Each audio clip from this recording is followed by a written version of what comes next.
Provincial Sport Fest hinangon kaduwa sa isa ka tuig. Ini ang taga-sugyot ni Provincial Governor Lyndon Barbers sa opening ceremony sa pinakaunang Provincial Sport Fest kuman na tuig.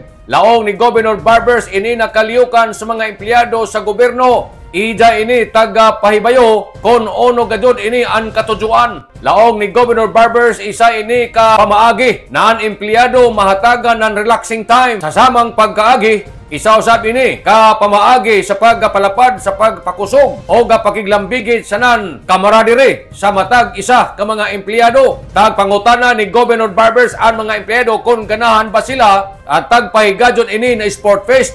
Misinggit sa kalipay ang mga empleyado sa amo na pangutana. Diha milaong si Governor Barbers may ijang plano nga ini na Sport Fest ija hinangon na kaduha sa matag tuig. Diin pagasugdan ini sa buyan sa Setyembre, sanan ang plano sa bulan sa Disyembre. Upat ka mga duwa lamang ang ila taghimo ini ang basketball na ang champion makadawat ng premyo kantidad og 15,000 pesos. Ang second prize makadawat ng kantidad 10,000 pesos o ang third prize makadawat ng 7,000 pesos nga cash o ang fourth makadawat ini ng 5,000 ka pesos o ang ikalima ang third prize makadawat ng 3,000 ka pesos.